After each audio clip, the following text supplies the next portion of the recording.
저작권법 제25조 2항에 따라 학교 수업을 위한 저작물은 본 홈페이지에서만 이용 가능하며 이외의 공간에서 저작물을 공유 또는 게시하는 행위는 저작권법 위반에 해당될 수 있습니다. 출처는 천재교육 T셀파고요. 저작권 보호 관련 경고 문구는 천재교육 T셀파 자료는 온라인 계약에 따른 학생의 수업을 돕기 위한 것으로 다른 목적으로 공유하여 사용하거나 외부에 유출할 수 없습니다.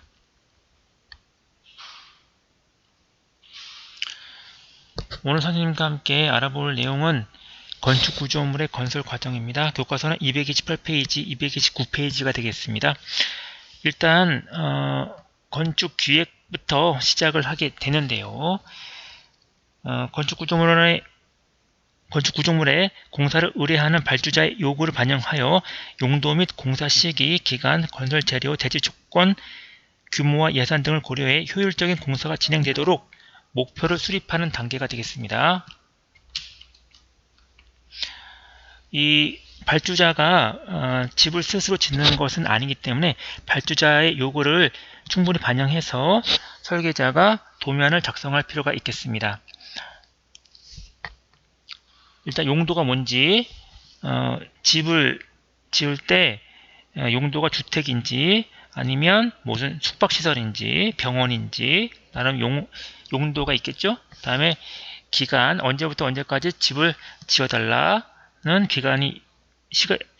시기와 기간이 있겠고요. 그 다음에 건설 재료, 목재를 많이 사용할지, 석재를 많이 사용할지, 대리석을 많이 사용할지 이런 재료에 대한 요구가 있겠고, 그 다음에 대지 조건, 땅을 얼마만큼 갖고 있는지에 따라서 또 공사가 달라질 수가 있겠죠.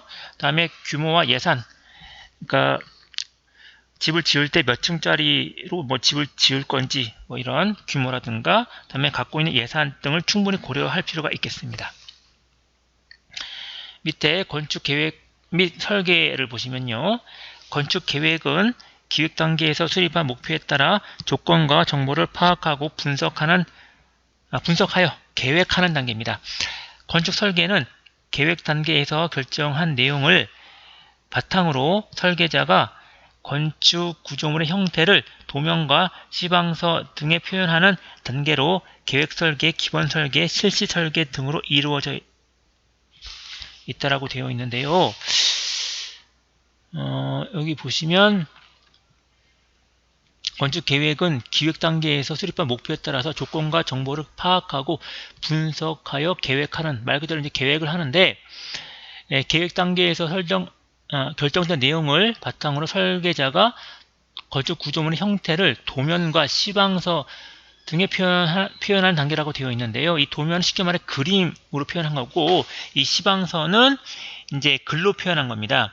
그러니까 그림으로 100% 다 표현할 수 없기 때문에 차라리 글로 표현하는 게 더 전달이 용이한 경우에는 시방서로 글로 표현을 하시면 되겠습니다. 계획 및 설계 단계에서는 이제 세 가지로 이제 내용이 나와 있는데요. 일단 계획 설계부터 보시면 발주자의 추상적인 요구를 반영하여 구체적인 형태를 스케치, 보고서 등으로 표현한다라고 되어 있는데요. 그러니까 발주자의 요구를 받아들여서 어느 정도 좀 윤곽이 나오게 대략 스케치하는 단계라고 보시면 되겠습니다. 다음에 2번 기본 설계인데요. 설계자의 구상을 구체적으로 표현하여 나타낸 단계인데 평면도, 인면도, 단면도, 배치도 등의 도면으로 표현한다 이렇게 되어 있는데요. 구체적으로 도면을 표현한 단계가 기본 설계인데, 평면도는 그 주택을 수평으로 잘랐을 때 위에서 본 모습을 그린 겁니다. 따라서 내부 구조를 알 수가 있고요. 방은 몇 개고, 문은, 창문은 어디에 몇 개가 이제 달려 있는지 알 수가 있고요. 그러니까 내부 구조를 알 수 있는 그런 이제 도면이 되겠고, 그다음에 인면도는 바깥에서 본 외관 모습입니다. 동쪽, 서쪽, 남쪽, 북쪽 각각 어떤 모습인지 알 수 있는 도면이 인면도고요. 외관 모습이고, 단면도는 수직으로 잘랐을 때 내부 모습을 보여주고 있는 그림이 되겠습니다. 평면도는 수평으로 잘랐을 때 위에서 본 모습을 그린 거라면, 단면도는 수직으로 잘랐을 때 내부 모습을 보여주고 있고요. 배치도는 부지 내의 여러 시설 및 지형 등을 나타낸 그림을 말합니다. 뭐 정문이 어디에 위치해 있고 주변의 도로는 뭐 어떻게 되어 있고, 그다음에 뭐 연못은 어디에 있고, 그다음에 건축물은 어느 위치에 있고, 이런 말 그대로 배치를 나타낸 도면이 배치도입니다.